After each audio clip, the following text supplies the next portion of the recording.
സ്വപ്നത്തിൻ്റെ പ്രാർത്ഥനയുടെ തേരിലേറിയാണ് വി ഡി സതീശൻ കേരളത്തിന്റെ മുഖ്യമന്ത്രി സ്ഥാനത്തിരിക്കുന്നത്. ടിവി വരിക, പക്ഷെ ഈ പെണ്ണിന്റെ ഫോട്ടോ എവിടെ വരുന്നില്ല. സ്ത്രീയുടെ പടം വരുന്നില്ല, പുരുഷന്റെ പടം വരുന്നു എന്ന് പറയുന്നുണ്ടല്ലോ. ഈ പുരുഷന്റെ പടം വന്നു കഴിഞ്ഞാലും അയാൾക്ക് കാര്യമായി ഒന്നും നഷ്ടപ്പെടുന്നില്ല. ഞാനൊന്ന് പറഞ്ഞോട്ടെ, ഞാൻ ചേട്ടന്റെ പേര് വെറുതെ ഒന്നും ഒരു കംപ്ലൈന്റ് ജീവിതത്തിൽ അങ്ങോളം മറ്റെന്തൊക്കെ കൈമോശം വന്നാലും ഇവ രണ്ടും കാത്തു സൂക്ഷിക്കാൻ അദ്ദേഹത്തിന് സാധിക്കട്ടെ എന്ന് ഞാൻ പ്രാർത്ഥിക്കുന്നു, ആശംസിക്കുന്നു. ഭൂമിയിലെ എല്ലാവർക്കും നമ്മുടെ ഒരു പുതിയയിലേക്ക് സ്വാഗതം കേട്ടോ. അപ്പം ഞാൻ നേരത്തെ തന്നെ പറഞ്ഞിട്ടുണ്ട്, എൻ്റെ ചാനൽ അത്ര മതവും രാഷ്ട്രീയവും കൊണ്ടരെ എനിക്ക് യാതൊരു താല്പര്യവും ഇല്ലാതെ നേരത്തെ, എന്നാലും ഞാൻ എൻ്റെ ചാനൽ ചെയ്തിട്ടുണ്ട്, ഇല്ലെന്ന് ഞാൻ പറയുന്നില്ല. ഉമ്മൻചാണ്ടി സാറിൻ്റെ വീഡിയോസ് ചെയ്തിട്ടുണ്ട്, അങ്ങനെ ചില വീഡിയോസൊക്കെ ചെയ്തിട്ടുണ്ട്. കാര്യം എന്താണെന്ന് വെച്ചാൽ എനിക്ക് പറയണമെന്ന് തോന്നുന്ന ചില കാര്യങ്ങൾ, അത് രാഷ്ട്രീയമായിട്ടല്ല ഞാൻ പറയുന്നത്, എൻ്റെ അഭിപ്രായങ്ങളും എനിക്ക് പറയാനുള്ള കുറച്ച് കാര്യങ്ങളൊക്കെ ആയിട്ടാണ് ഞാൻ പറയുന്നത്. അപ്പം എന്നാലും നമ്മുടെ മുഖ്യൻ പൊളിയാന്ന് എല്ലാവരും പറയുന്നുണ്ട്, അതുപോലെ തന്നെ ഞാനും പൊളിയാന്ന് പറയുന്നുണ്ട്. ഇദ്ദേഹം മുഖ്യമന്ത്രിയായിട്ട് വരണമെന്ന് ഞാൻ ഒരുപാട് ആഗ്രഹിക്കുകയും ചെയ്തിരുന്നു, അത്രയ്ക്ക് എന്നെ ഭയങ്കര ഇതായിട്ട് ആഗ്രഹിച്ചിരുന്നു. അദ്ദേഹം വരികയും ചെയ്തു. ഒരുപാട്, ഞാൻ മാത്രമല്ല കേട്ടോ, ഒരുപാട് ജനങ്ങൾ, ഒത്തിരി ജനങ്ങൾ ആഗ്രഹിച്ചിരുന്നു. കാര്യം നമ്മളിപ്പോൾ ഫേസ്ബുക്ക് തുറന്നാലും യൂട്യൂബ് തുറന്നാലും ഇൻസ്റ്റ തുറന്നാലും എല്ലാം ഇദ്ദേഹത്തെ പറ്റിയുള്ള കാര്യങ്ങളുള്ളായിരുന്ന സമയത്ത് ഇദ്ദേഹം മുഖ്യമന്ത്രിയായിട്ട് വരണം എന്നുള്ള ഭയങ്കര ഒരു ആഗ്രഹമായിരുന്നു. കാര്യം എന്താണെന്ന് വെച്ചാൽ ഇപ്പം ഞാൻ ഒത്തിരി, എനിക്ക് ഇഷ്ടപ്പെട്ട കുറേ മന്ത്രിമാരുണ്ടായിരുന്നു കേട്ടോ. അതിൽ എനിക്ക് ഏറ്റവും കൂടുതൽ ഇഷ്ടമുള്ള ഒരു വ്യക്തിയായിരുന്നു ഉമ്മൻചാണ്ടി സാർ. ഭയങ്കര ഇഷ്ടമായിരുന്നു. കോൺഗ്രസിൽ ഒരുപാട് ഭരണാധികാരികൾ വന്നിട്ടുണ്ട്, എന്നാലും എനിക്ക് ഉമ്മൻചാണ്ടി സാറിനെ ഭയങ്കര ഇഷ്ടമായിരുന്നു. അതുപോലെ തന്നെ എനിക്ക് ഇഷ്ടമുള്ളൊരു ആയിരുന്നു കരുണാകരൻ, നമ്മുടെ മുഖ്യമന്ത്രി ആയ സമയത്ത് എനിക്ക് അദ്ദേഹത്തെ ഭയങ്കര ഇഷ്ടമായിരുന്നു. പിന്നെ എനിക്ക് ഇഷ്ടമുള്ളതായിരുന്നു സഖാവ്, നമ്മുടെ ഇ.കെ. നായനാർ. കാര്യം സഖാവെന്ന് ചേർത്ത് വിളിക്കാൻ നമുക്ക് പറ്റുന്നൊരു മനുഷ്യനായിരുന്നത്. അത്രയ്ക്ക് കാര്യം പാവങ്ങളിലേക്ക് ഇറങ്ങി വന്ന്, നമ്മളെപ്പോഴും പറയാറുണ്ട് ആ ഒരു പാർട്ടി എന്ന് പറഞ്ഞാൽ തന്നെ പാവങ്ങൾക്ക് വേണ്ടിയുള്ള ഒരു പാർട്ടിയെന്ന് എല്ലാവരും പറയാറുണ്ട്. ഞാൻ രാഷ്ട്രീയം പറയുമല്ലോ കേട്ടോ എന്ന് പറയാറുണ്ട്. അതുപോലെ പാവങ്ങൾക്ക് വേണ്ടി ഇറങ്ങി വന്ന് ജനങ്ങളുടെ സാധാരണക്കാരുടെ മുന്നിലേക്ക് വന്ന് നിങ്ങളുടെ പ്രശ്നങ്ങൾ എന്നാന്ന് ചോദിച്ച് പരിഹരിച്ചുകൊണ്ടിരുന്നൊരു മനുഷ്യനായിരുന്നു. എനിക്ക് ഭയങ്കര ഇഷ്ടമായിരുന്നു. ആ സമയത്ത് ഫോണിലൂടെ വിളിച്ച് നമുക്ക് കാര്യങ്ങൾ പറയായിരുന്നു. കാര്യങ്ങൾ പറഞ്ഞ് പരാതി കേൾക്കാൻ വേണ്ടി അദ്ദേഹം കുറച്ച് സമയം മാറ്റി വെക്കുമായിരുന്നു. അങ്ങനെ ഒരു മന്ത്രിയായിരുന്നു. എനിക്കതൊക്കെ ഭയങ്കര ഇഷ്ടമുള്ളായിരുന്നു. പിന്നെ അത് കഴിഞ്ഞ് എനിക്ക് ഇതുപോലെ ഇഷ്ടം തോന്നിയ ഒരു വ്യക്തി എന്ന് പറഞ്ഞാൽ ഇദ്ദേഹമാണ്, ഈ വി ഡി സതീശൻ സാറാണ് എനിക്ക് ഇഷ്ടം തോന്നിയ ഒരു മനുഷ്യൻ. അത്രയ്ക്ക് എനിക്ക് ഭയങ്കര ഇഷ്ടമാണ്. കാര്യം എന്താണെന്ന് വെച്ചാൽ മനുഷ്യരോട് എങ്ങനെ സംസാരിക്കണമെന്ന് അദ്ദേഹത്തിന് നല്ലപോലെ അറിയാം, എങ്ങനെ ആൾക്കാരെ ചേർത്ത് പിടിക്കണമെന്ന് എനിക്കറിയാം. ഇതുവരെയുള്ള കാര്യങ്ങളാണ് പറയുന്നത്, ഇനി അങ്ങോട്ടുള്ളത് എങ്ങനെയാകും എന്ന് നമുക്ക് കണ്ടറിയാമെന്ന് പറയുന്ന അങ്ങനെയല്ല, നമുക്ക് കാണണ്ട് മുന്നോട്ട് പോകാം. ഇനി നമുക്ക് അദ്ദേഹത്തിൻ്റെ ഭരണം എങ്ങനെയുണ്ടെന്ന് നമുക്ക് നോക്കി കണ്ടറിയാം. കാര്യം എന്താണെന്ന് ചോദിച്ചാൽ ഇദ്ദേഹം കഴിഞ്ഞ ദിവസം സത്യപ്രതിജ്ഞയ്ക്ക് വന്നപ്പോഴത്തേക്ക് ഉൾമാങ്ങോട്ടായിട്ട് വിഷയം ഉണ്ടായിരുന്ന ആ ഒരു വ്യക്തി, അവരെ അതിജീവിതം ഒന്നും ഞാൻ വിളിക്കുന്നില്ല, പരാതിക്കാരി എന്നേ പറയുന്നുള്ളൂ. കാര്യം അതിജീവിതം എന്ന് പറയുന്നത് എങ്ങനെയാണെന്ന് വെച്ചാൽ ഒരു പ്രശ്നം വന്ന് ഒരു പീഡനത്തിരയാകുന്ന ഒരു വ്യക്തിയെ നമ്മൾ അതിജീവിതം എന്ന് പറയാറുണ്ട്. പക്ഷേങ്കിൽ ഒരുപാട് തവണ ഒന്നിച്ചു പോയി എല്ലാ കാര്യങ്ങളും നടത്തിയതിന് പീഡനവും നമുക്ക് പറയാൻ പറ്റത്തില്ല. പരസ്പര സമ്മതത്തോടെ നടന്നു വെച്ച് ഒരു നിമിഷം അതിനെ പീഡിപ്പിച്ചെന്ന് പറയുന്നതിന് പീഡനമായിട്ട് എനിക്ക് പറയാൻ തോന്നിയിട്ടില്ല. അതുകൊണ്ടാണ് പരാതിക്കാരി എന്ന് പറയുന്നത്. അവർ വന്നിട്ടുണ്ടായിരുന്നു. ആ വന്ന വീഡിയോസ് നമുക്കൊന്ന് കണ്ടു നോക്കാം.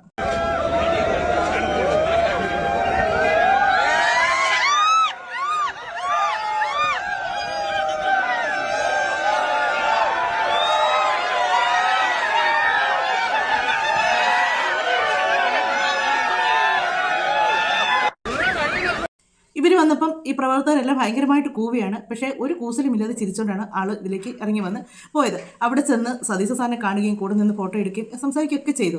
അന്നേരം ഒരുപാട് കമൻറ്റ് വന്നു, ഇവരെ കൂടെ നിർത്തരുത്, സരിതയെ ഓർമ്മയുണ്ടല്ലോ എന്നും പറഞ്ഞിട്ട്. ഉമ്മൻചാണ്ടി സാറിൻ്റെ കൂടെ നിന്നൊരു ഫോട്ടോ എടുത്തതാണ് ഏറ്റവും വലിയ വിവാദമായിട്ട് വന്നത്. ആ ഒരു ഇതിലാണ് അദ്ദേഹത്തെ കുരുക്കി അത്രയും ഒരു നാണക്കേടിലേക്ക് കൊണ്ടാക്കിയത്. അദ്ദേഹത്തിന് ഒരിക്കലും അവർ കൂടെ വന്ന് നിൽക്കുമ്പോൾ ഫോട്ടോ എടുക്കുമ്പോൾ എൻ്റെ കൂടെ നിന്ന് ഫോട്ടോ എടുക്കാൻ പറ്റത്തില്ല എന്ന് പറയാൻ പറ്റത്തില്ല. കാര്യം അദ്ദേഹം ഒരു ഭരണാധികാരിയാണ്. ഞാനും നിങ്ങളും അവരും എല്ലാം അദ്ദേഹത്തിന് ഒരുപോലെയുള്ളൂ. അല്ലാതെ അദ്ദേഹത്തിന് നീ ഇങ്ങോട്ട് മാറി നിൽക്കുക എന്നൊരിക്കലും പറയാൻ പറ്റത്തില്ല. അദ്ദേഹം ഒരു ഭരണാധികാരിയാണ്. അദ്ദേഹത്തിന് അവരും എല്ലാവരും അവിടെ ആര് വന്നാലും അവരെല്ലാം അദ്ദേഹത്തിന് തുല്യമായിട്ടേ കാണാൻ പറ്റത്തുള്ളൂ. എന്നാലേ നല്ലൊരു ഭരണാധികാരി ആവുള്ളൂ. അല്ലാതെ നീ പണ്ട് ഞങ്ങളുടെ പാർട്ടിയിലുള്ള ഒരാളെ ഇങ്ങനെ കാണിച്ചല്ലേ അവിടെ മാറി നിൽക്കുക എന്നൊന്നും പറയാൻ പറ്റത്തില്ല. പൊതുജനങ്ങളെ ഒത്തിരി കമൻറ്റുകൾ ഞാൻ കണ്ട്, അവരെ മാറ്റി നിർത്തി, എന്തിനാണ് ഇവരെ കൂടെ നിർത്തിയത് എന്നും പറഞ്ഞിട്ടൊക്കെ. ഒരിക്കലും അദ്ദേഹത്തിന് അങ്ങനെ ചിരിച്ച മുഖത്തോടുകൂടി തന്നെ അദ്ദേഹത്തിന് നിൽക്കാൻ പറ്റുള്ളൂ. അങ്ങനെ നിന്നാലേ അത് നല്ലൊരു ഭരണാധികാരി ആവുള്ളൂ. അല്ലാതെ പക്ഷാഭേദം കാണിച്ച് ആരോടും ഒന്നും പറയാൻ പറ്റത്തില്ല. മുഖ്യമന്ത്രി കണ്ടിട്ടൊരു അമ്മൂമ്മ വന്നിട്ടുണ്ടായിരുന്നു കേട്ടോ. ആ ഒരു അമ്മ വന്ന് അദ്ദേഹത്തിൻ്റെ അടുത്ത് ആ ഒരു പരാതി പറഞ്ഞ് ഏതൊരു സാധാരണക്കാരനും അദ്ദേഹത്തിൻ്റെ മുന്നിലേക്ക് ചെന്ന് കയറാം എന്ന് കാണിച്ചാണ് അവരുടെ ആ ഒരു പ്രതിനിധിയായിട്ടാണ് എനിക്ക് തോന്നിയത്. കാര്യം അവർ ചെന്ന് അത്രയും സംസാരിക്കുമ്പം ഏതൊരു മനുഷ്യർക്കും അറിയാം അദ്ദേഹത്തിൻ്റെ മുന്നിൽ ആർക്കും ചെന്ന് സംസാരിക്കാം എന്നുള്ളത്. ആ ഒരു അമ്മ വന്ന് പറയുമ്പം ഒരു മകൻ ഇവിടെ ഉണ്ട് എന്ന് പറയണമെന്ന് പറയുന്ന ഒരു വാക്കുണ്ടല്ലോ, ഭയങ്കര സന്തോഷം തോന്നി. അതിൻ്റെ കൂടെ തന്നെ ഒരു കാര്യം കൂടെ പറയട്ടെ, നമ്മുടെ മുൻ മുഖ്യമന്ത്രിയും ഇപ്പോഴത്തെ മുഖ്യമന്ത്രിയും കൂടെ ഒന്നിച്ച് കണ്ടൊരു ഇതുണ്ടായിരുന്നു. രണ്ടുപേരും ചിരിച്ച മുഖത്തോട് നിൽക്കുന്ന കണ്ടപ്പോഴത്തേക്ക് ഭയങ്കര സന്തോഷം തോന്നി കേട്ടോ. ഇവരൊക്കെ ഇങ്ങനെയൊക്കെ മുന്നോട്ട് പോകുന്ന കാണാനാണ് കൂടുതലും ജനങ്ങൾ ആഗ്രഹിക്കുന്നത്. എന്നെപ്പോലെ ആഗ്രഹിക്കുന്ന ആരെങ്കിലുമൊക്കെ ഉണ്ടെങ്കിൽ ഒന്ന് കമൻറ്റ് ചെയ്യാം. ഞാൻ ആഗ്രഹിക്കുന്നത് അങ്ങനെയാണ്, അല്ലാതെ ഈ പ്രതിപക്ഷം ഭരണപക്ഷം അങ്ങനെയൊന്നുമല്ല. നമ്മുടെ നാടിന് വേണ്ടി എല്ലാ ഭരണാധികാരികളോട് ഒന്നിച്ച് നിന്ന് മുന്നോട്ട് പോകുക എന്നുള്ളതാണ്. അല്ലാതെ ഇവർ തമ്മിൽ മത്സരിക്കണമെന്ന് ഒരിക്കലും ആഗ്രഹിക്കുന്നില്ല. ജനങ്ങൾക്ക് വേണ്ടത് ചെയ്യേണ്ടി ഇവർ രണ്ടു കൂട്ടരും ഒന്നിച്ച് നിൽക്കുക, അത്രയേ ഉള്ളൂ ആഗ്രഹിക്കുന്നത്. ആ രണ്ടുപേർ നിൽക്കുന്ന ഫോട്ടോ പണ്ട് കുറേ കാലങ്ങൾക്ക് മുമ്പേ ഈ ഞാൻ പറയുന്ന രണ്ട് വ്യക്തികളും ഈ ലോകത്തുനിന്ന് പോയവരാണ്. E.K. നയനാരും അതുപോലെ K. കരുണാകരനും. ഇവർ രണ്ടുപേരും ചിരിച്ചുകൊണ്ട് നിൽക്കുന്ന ഫോട്ടോകൾ ഒരുപാട് പത്രങ്ങളിൽ വന്നിട്ടുണ്ട് ഒന്നിച്ച് നിൽക്കുന്നത്. അതുപോലെ എനിക്ക് തോന്നിയിട്ട് ഇവർ രണ്ടുപേരും ഇവിടെ ചിരിച്ചുകൊണ്ട് നിൽക്കുന്നത് കണ്ടപ്പോഴത്തേക്ക് ഒരുപാട് സന്തോഷം തോന്നി. ഞാൻ രാഷ്ട്രീയം പറഞ്ഞ് ഇതാക്കുമല്ല, ഇതിനെ കുറച്ച് കാര്യങ്ങൾ എനിക്കൊന്ന് കണ്ടപ്പോഴത്തേക്ക് തോന്നി. അപ്പം നമുക്ക് ആ വീഡിയോ ഒന്ന് കാണാം. എല്ലാവരും കണ്ടിട്ടുണ്ട്. എന്നാലും ആ പറയുന്ന കേൾക്കുമ്പോൾ ഉണ്ടല്ലോ, വീണ്ടും വീണ്ടും കേൾക്കുമ്പോൾ മനസ്സിന് ഒരുപാട് സന്തോഷം തോന്നുന്നുണ്ട്. നെട്ടയം വാർഡിലാണ്. അപ്പോൾ അവിടെ ഞാൻ BJP ആളുകളാണ് മണികണ്ഠേശ്വരം മൊത്തം. എനിക്ക് പലതരത്തിലുള്ള ഉപദ്രവങ്ങളൊക്കെ ഉണ്ടാകും. ഞാൻ ഒറ്റയ്ക്കാണ് ഉള്ളത്. ഒന്നും വേണ്ട, വട്ടിയൂർക്കാവ് പോലീസ് സ്റ്റേഷനിലുള്ളവരൊക്കെ സഹായം ചെയ്ത് പിന്നെ ഞാൻ മോനെ കാണാമെന്ന് വന്നു. ഇനി അവരോട് വന്നു കഴിഞ്ഞാൽ പറഞ്ഞെങ്കിൽ ആരെങ്കിലും പേടിപ്പിക്കാൻ വേറെ മോനെ വിളിപ്പിക്കുന്നെന്ന് പറഞ്ഞു. എന്റെ പേര് സരസ്വതി. ഇവിടെ ഒരു മോൻ ഇവിടെ സെക്രട്ടേറിയറ്റിൽ ഇരിക്കണ്ടെന്ന് പറഞ്ഞു. എല്ലാം പഠിപ്പിക്കാൻ വന്നു. മനസ്സിലായി? ആരെങ്കിലും പേടിപ്പിക്കാനോ വരട്ടാനോ വന്നാൽ പറഞ്ഞു. ഞാൻ ആ മോനോട് വിളിച്ച് പറയുന്നു പേടിച്ചു, തിരിച്ചു പേടിപ്പിച്ചു. എടാ എന്തുണ്ടെങ്കിലും പറഞ്ഞാൽ മതി. ഇങ്ങോട്ട് നേരെ കയറി വന്നു. അപ്പൊ അതിന്റെ ഫോട്ടോ ധൈര്യമായിട്ടിരുന്നു കേട്ടാ. എന്തെങ്കിലും പറഞ്ഞാൽ ഒരുപാട് സന്തോഷം തോന്നി കേട്ടോ. ഈ ഒരു അമ്മയുടെ ആ ഒരു ഭർത്താവാനും അദ്ദേഹത്തിൻ്റെ ആ ഒരു മകനുണ്ടെന്ന് പറയും. ഇതൊക്കെയാണ് നമ്മൾ ആഗ്രഹിക്കുന്ന ഒരു ഭരണം എന്ന് പറയുന്നത്. ഇതൊക്കെയാണ് നമ്മൾ ഇഷ്ടപ്പെടുന്ന ഒരു ഭരണം എന്ന് പറയുന്നത്. അപ്പോൾ ഈ ഒരു കാര്യം കണ്ടപ്പോഴത്തേക്ക് ഒരുപാട് സന്തോഷം തോന്നി. ഇനി ഇതിൻ്റെ കൂടെ ഒരു കാര്യം കൂടെ ഞാൻ പറഞ്ഞിട്ടെ. ഞാൻ രേണുവിൻ്റെ വീഡിയോ എടുക്കുന്നില്ലെന്ന് എൻ്റെ ചാനലിനകത്ത് ഒരിക്കലും ഞാൻ പറഞ്ഞിട്ടില്ല. രേണുവിൻ്റെ വീഡിയോ ഇനിയും ചെയ്യത്തില്ലെന്ന് ഞാൻ പറ്റില്ല. രേണുവിൻ്റെ വീഡിയോ ചെയ്യുന്ന സമയത്തും എനിക്ക് ചെയ്യണമെന്ന് തോന്നുന്ന കണ്ടന്റ് എടുത്ത് വെച്ചാൽ എനിക്കറിയാം അതിന് വീവ് കിട്ടത്തില്ലെന്നും അറിയാം. എന്നാലും ഞാൻ ചെയ്തിട്ടുണ്ട്. അധികം പറഞ്ഞുകൊണ്ട് തന്നെയാണ് ചെയ്തിട്ടുള്ളത്. എനിക്കതിന് വീവ് കിട്ടത്തില്ലെന്ന് എനിക്കറിയാം എന്നും പറഞ്ഞ് തന്നെയാണ് ഞാൻ ചെയ്തിട്ടുള്ളത്. അങ്ങനെ ഓരോ വീഡിയോസും ഞാൻ ചെയ്യുമ്പോൾ പറയുന്നുണ്ട്. ചിലർ പറയുന്നുണ്ട്. പിന്നെ ഒരു കാര്യം, അവർക്ക് അസുഖമാണെന്ന് ഒരിക്കലും ഞാൻ പറഞ്ഞിട്ടില്ല. എൻ്റെ ഒരു ചാനലിനകത്ത് അവർക്ക് അസുഖമാണെന്നോ അവർ രോഗിയാണെന്നോ ഞാൻ പറഞ്ഞിട്ടില്ല. അവർ വന്നു തന്നെ പറഞ്ഞിട്ടുണ്ട് അവർ രോഗിയല്ല എന്ന് പറഞ്ഞിട്ടുണ്ട്. അവർ മറ്റുള്ള ചാനലുകാരെല്ലാം പറഞ്ഞിട്ടുണ്ട് ഞങ്ങൾ ഇനി വീഡിയോ ചെയ്യത്തില്ല. പിന്നെ അവരൊക്കെ പറയുന്നത് തന്നെ എനിക്കൊരു കാര്യം പറയുള്ളൂ, വീണ് കിടക്കുന്നവനെ ചവിട്ടിത്താക്കാനായിട്ട് അത്രയ്ക്ക് ദുഷ്ടയല്ല ഞാൻ. ഒരാൾക്കൊരിതാണെന്ന് എനിക്കറിയില്ല, അവർക്ക് അസുഖമുണ്ടോ ഇല്ലയോ എന്നൊന്നും എനിക്കറിയില്ല. പക്ഷെങ്കിൽ അവരുടെ കൂട്ടത്തിലുള്ളവരുടെ പലരുടെ സംസാരം കേൾക്കുമ്പോൾ നമുക്ക് തോന്നാറുണ്ട് അവർക്ക് അസുഖമുണ്ടെന്ന് തോന്നാറുണ്ട്. അതുകൊണ്ടാണ് പറയുന്നത്. എന്നും പറഞ്ഞുകൊണ്ട് അവർ വന്ന് എനിക്ക് റിയാക്ട് ചെയ്യണമെന്ന് തോന്നിയൊരു വീഡിയോ കണ്ടാൽ ഞാൻ എടുത്ത് റിയാക്ട് ചെയ്യുകയും ചെയ്യും. അല്ലാതെ ഈ വരുന്ന കാര്യങ്ങളെല്ലാം അവർ വീണ് കിടക്കുന്നിടത്ത് അവർ വീണ്ടും ചവിട്ടി അവർ തന്നെ പറയുന്നുണ്ട് ഞാൻ ഏത് സ്റ്റൈലിലൂടെ പോകുന്നത് നിങ്ങൾക്ക് അറിയാമല്ല, ഞാൻ മാനസികമായിട്ട് ആ കൂടെയാണ് ഈ ഒരു കാര്യം കൂടെ നമ്മൾ അറിഞ്ഞിരിക്കുന്നത്. അതുകൊണ്ട് മാത്രമാണ് അത് കണ്ടുകൊണ്ട് ചൊറിയാൻ നടക്കേണ്ട ആരും കാര്യം എന്നാന്ന് ചോദിച്ചാൽ എനിക്ക് റിയാക്ട് ചെയ്യണമെന്ന് തോന്നി ഞാൻ റിയാക്ട് ചെയ്യും. അത് നിങ്ങളും അങ്ങനെ തന്നെയല്ലേ, നിങ്ങൾക്ക് റിയാക്ട് ചെയ്യണമെന്ന് തോന്നുന്ന കാര്യങ്ങൾ നിങ്ങൾ റിയാക്ട് ചെയ്യും. കമൻറ്റിലൂടെ നിങ്ങൾ റിയാക്ട് ചെയ്യുന്ന പോലെ തന്നെയാണ് എൻ്റെ കാര്യം. നമുക്ക് എല്ലാവർക്കും വ്യക്തി സ്വാതന്ത്ര്യമുണ്ട്, എല്ലാ മനുഷ്യർക്കും ഉണ്ട്. നിങ്ങൾക്ക് എന്നെ പറയാനുള്ള വ്യക്തി സ്വാതന്ത്ര്യം ഉള്ള പോലെ തന്നെ എനിക്ക് വീഡിയോ എടുത്ത് റിയാക്ട് ചെയ്യാനുള്ള വ്യക്തി സ്വാതന്ത്ര്യം എനിക്കും ഉണ്ട്. എന്നും പറഞ്ഞിട്ട് എൻ്റെ വീഡിയോയിലൂടെ ഞാൻ ആരെയും ചീത്ത പറഞ്ഞ് വീഡിയോ ചെയ്തിട്ടില്ല. ഈ നിമിഷം വരെ ഞാൻ ഒരു മനുഷ്യനെയും ചീത്ത വിളിച്ചിട്ടില്ല. എനിക്ക് പറയാനുള്ള കാര്യങ്ങൾ ഞാൻ പറഞ്ഞു പോകുന്നു എന്ന് മാത്രമേ ഉള്ളൂ. നമുക്കിനി അടുത്തൊരു കാര്യം കാണാം. 24 ഇപ്പം നമ്മൾ തമ്മിൽ നിന്നുള്ള പഴയ പരിപാടി വീണ്ടും വന്നിട്ടുണ്ട്. അതിനകത്ത് ഒരുപാട് കാര്യങ്ങൾ വരുന്നുണ്ട്. കഴിഞ്ഞ ദിവസം ഇതുപോലെ തന്നെ ഈ ഒരു രാഹുൽ മാങ്കൂട്ടത്തിനെ പറ്റിയുള്ള ഒരു കാര്യങ്ങൾ പോലെ തന്നെ ഒരു കാര്യം വന്നു. അതിനകത്ത് ലേഡി കുറച്ച് കാര്യങ്ങൾ പറയുന്നുണ്ട് കേട്ടോ. ഇങ്ങനെയുള്ള കുറേ ആൾക്കാരൊക്കെ ബുദ്ധിയും ബോധത്തോടുകൂടി ചിന്തിക്കുന്ന കുറേ മനുഷ്യരുണ്ട്. അവർ പറയുന്ന കാര്യങ്ങൾ കേട്ടതിന് ശേഷം ഞാൻ പറയാം. വാഗ്ദാനം നൽകി പീഡിപ്പിച്ചു എന്നെ 10 പ്രാവശ്യം. ഞാൻ എപ്പോഴും ചിന്തിക്കാറുണ്ട് ന്യൂസ് കാണാം എന്നെ 10 പ്രാവശ്യം പീഡിപ്പിച്ചു. എനിക്കൊരു മകളാണുള്ളത്. അപ്പൊ അവൾ എന്നോട് എന്റെ മോൾക്ക് 9ാം ക്ലാസ്സിൽ പഠിക്കാം. ഇപ്പോഴത്തെ ജനറേഷൻ കുട്ടികൾ അത് ചോദിച്ചു തുടങ്ങി. ഇത് കാണിക്കുന്നത് അയാളുടെ ഫോട്ടോസ് ഫുള്ള് TV വരിക. പക്ഷെ ഈ പെണ്ണിന്റെ ഫോട്ടോ എവിടെ വരുന്നില്ല. സ്ത്രീയുടെ പടം വരുന്നില്ല, പുരുഷന്റെ പടം വരുന്നു എന്ന് പറയുന്നുണ്ടല്ലോ. ഈ പുരുഷന്റെ പടം വന്നു കഴിഞ്ഞാലും അയാൾക്ക് കാര്യമായി ഒന്നും നഷ്ടപ്പെടുന്നില്ല. ഞാനൊന്ന് പറഞ്ഞോട്ടെ, ഞാൻ ചേട്ടന്റെ പേര് വെറുതെ ഒന്നും ഒരു കംപ്ലൈന്റ് കൊടുക്കുക ചേട്ടൻ എന്നെ പീഡിപ്പിച്ചു എന്ന്. ചേട്ടന്റെ ഫോട്ടോ ലോകം മൊത്തം കാണുന്നത്, ചേട്ടന്റെ ഫാമിലി, ചേട്ടന്റെ സമൂഹം, ചേട്ടൻ ജീവിക്കുന്ന ജോലി സ്ഥലത്ത്, ചേട്ടന്റെ മക്കൾ, അവർക്ക് എന്തോരം ബുദ്ധിമുട്ട് അനുഭവിക്കും. പിന്നെ നാളെ കേസ് തെളിയുമ്പോൾ ഞാൻ കള്ള കേസ് കൊടുത്തെന്നറിയുന്നത്. പക്ഷെ അതുവരെ നിങ്ങൾ അനുഭവിക്കുന്ന ട്രോമ ഭയങ്കര ട്രോമ തിരിച്ചറിയാൻ പറ്റും. ഇതുപോലെ റേപ്പ് കേസസ് ഒക്കെ വരുമ്പോഴത്തേക്ക് ഈ ചെയ്യപ്പെട്ട വ്യക്തിയും ചെയ്ത വ്യക്തിയും അവർ രണ്ടുപേരുടെ ഒന്നെങ്കിൽ ഒരുപോലെ അവർ രണ്ടുപേരുടെ ഫേസ് കാണിക്കണം. ഇവർ ഈ പറഞ്ഞ കാര്യം പറഞ്ഞ് അതിൻ്റെ ഇടയ്ക്ക് അഭിപ്രായം പറഞ്ഞിട്ട് ഒരാൾ വന്നു കേട്ടോ. പുരുഷന്മാർക്കൊന്നും സംഭവിക്കാനില്ല. ഇങ്ങനെ വെച്ചാൽ അവർക്ക് എന്നെ കുടുംബമില്ലേ, കുട്ടികളില്ലേ? ദീപക് എന്തിനാണ് അദ്ദേഹം ആത്മഹത്യ ചെയ്തത്? അദ്ദേഹത്തിന് അഭിമാനമുള്ളതുകൊണ്ടല്ലേ അദ്ദേഹം ചെയ്യാത്തൊരു കാര്യം ചെയ്തു എന്ന് പറഞ്ഞ് സോഷ്യൽ മീഡിയയിൽ വരുന്നൊരു കുറേ ആൾക്കാർ, എന്നാലും കുറച്ച് ആൾക്കാർ അദ്ദേഹത്തിന് സൈഡായിട്ട് സംസാരിച്ചിരുന്നു. എന്നിട്ടും വീണ്ടും അദ്ദേഹത്തിനെതിരെ മറ്റൊരു വീഡിയോ കൂടെ ചെയ്ത് അദ്ദേഹത്തിന് ചെയ്യാത്തൊരു കാര്യത്തിനാണ് അങ്ങനെ മോശക്കാരനാക്കിയപ്പോഴാണ് അദ്ദേഹത്തിന് മാനാഭിമാനം ഉള്ളത് കൊണ്ടാണ് അദ്ദേഹം ആത്മഹത്യ ചെയ്തത്. ഈ സ്ത്രീയും പുരുഷനും തന്നെ പുരുഷനുള്ള സ്ത്രീക്കുള്ള അതേ അഭിമാനവും കാര്യങ്ങളൊക്കെ തന്നെ പുരുഷന്മാർക്കും ഉണ്ട്. അവർക്ക് കുടുംബങ്ങളുണ്ട്, അവർക്ക് കുട്ടികളുണ്ട്, അങ്ങനെ ഒരുപാട് കാര്യങ്ങളുണ്ട്.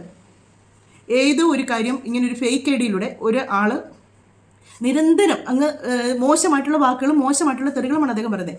അതൊരു പുരുഷനായിരുന്നു, പക്ഷെ അദ്ദേഹം വെച്ചിരുന്നത് ആരുടെ ഒരു സ്ത്രീയുടെ പ്രൊഫൈലായിരുന്നു വെച്ചിരുന്നത്. അത് വെച്ച് ഇങ്ങനെ ചീത്ത വിളിച്ച് അവരെന്നിട്ട് ഈ ഒരാളുടെ വീഡിയോ വന്നിങ്ങനെ ഒരുപാട് മോശമായിട്ട് കമൻറ്റ് ചെയ്തപ്പോഴത്തേക്ക് അവരെന്നെ ചെയ്തു പരാതി കൊടുത്തു. അവരുടെ ഫോട്ടോ സഹിതം വെച്ച് പരാതി കൊടുത്തു. സൈബർ സെല്ല് വഴി അത് അന്വേഷിച്ച് ചെന്ന് കഴിയുമ്പോഴത്തേക്ക് അവർക്ക് അങ്ങനെ ഒരു ഐഡിയ ഇല്ല, അവരത് ഉപയോഗിക്കുന്നതല്ല, പക്ഷേ ഫോട്ടോ അവരുടെയാണ്. അങ്ങനെ അത് വീണ്ടും അന്വേഷിച്ച് ചെന്നപ്പോഴത്തേക്ക് അത് തുടങ്ങിയവൻ്റെ കയ്യിൽ തന്നെ ചെന്ന് പെട്ടു. അങ്ങനെ സൈബർ സെല്ലിൽ വിളിച്ച് വരുത്തി കഴിയുമ്പോഴത്തേക്ക് അവർ വീഡിയോ എടുക്കാൻ തുടങ്ങി. ഈ വന്നവൻ്റെ പേരിൽ വീഡിയോ എടുക്കാൻ തുടങ്ങിയപ്പോഴത്തേക്ക് അവരുടെ ഫാമിലി ആരും അറിഞ്ഞില്ല ഇങ്ങനെ ഒരു കാര്യം കാണിക്കുന്നത്. ഈ ഒരു തോന്നിയാസം കാണിക്കുന്ന ആരും അറിഞ്ഞിരുന്നില്ല. ഫോട്ടോ എടുത്ത് ഇങ്ങനെ വീഡിയോ എടുത്ത് പബ്ലിക്കിലേക്ക് വിടാനായിട്ട് ഇങ്ങനെ കാണിച്ച കാര്യങ്ങളൊക്കെ വെച്ചിടാൻ തുടങ്ങിയപ്പോഴത്തേക്ക് ആ കൂടെയുള്ളവർ കരഞ്ഞുകൊണ്ട്, അദ്ദേഹത്തിൻ്റെ ഫാമിലിയിലുള്ളവർ തന്നെ കരഞ്ഞുകൊണ്ട് പറഞ്ഞു, നിങ്ങളിത് ചെയ്യരുത്, കാര്യം അവരുടെ മോളുടെ വിവാഹം ഉറപ്പിച്ച് വെച്ചേക്കുന്നതാണ്. ഇങ്ങനെയുള്ള ഒരുപാട് കാര്യങ്ങൾ നടക്കുന്നുണ്ട്. അത് കണ്ടിട്ട് അവർക്ക് വേണമെങ്കിൽ ആ വീഡിയോ എടുത്ത് ചെയ്യാം, പക്ഷേ ആ ഒരു കുടുംബത്തെ ഓർത്താണ് അവർ ചെയ്യാതിരുന്നത്. ആ ഒരു പെൺകുച്ചിൻ്റെ കല്യാണം ഉറപ്പിച്ച് വെച്ചേക്കുന്നു. ഇതുപോലെ തോന്നിയാസം കാണിക്കുന്ന കുറേ എണ്ണങ്ങൾ ഫേക്ക് ഐ ഡി വന്നിച്ച് കുറേ എണ്ണങ്ങൾ ഇവരെന്നതാണ് പറയുന്നതെന്നുള്ളത് ഇവർക്കറിയത്തില്ല. പിന്നെ ചിലരൊക്കെ പറയുമ്പോൾ വലിയ അഭിമാനത്തോടു കൂടിയാണ് ഓരോന്നും പറയുന്നത്. ഇപ്പുറത്ത് നിൽക്കുന്നവർ നിയമപരമായിട്ട് പോയാൽ അത് നല്ല രീതിക്ക് തന്നെ മുന്നോട്ട് പോകും നമുക്കറിയാം. അതുകൊണ്ട് പുരുഷന്മാർക്ക് അഭിമാനമില്ല എന്ന് ആരും പറയണ്ട. പിന്നെ അഭിമാനം ഇല്ലാത്തവർ കാണുമായിരിക്കും, അങ്ങനെയുള്ളവരുണ്ട്.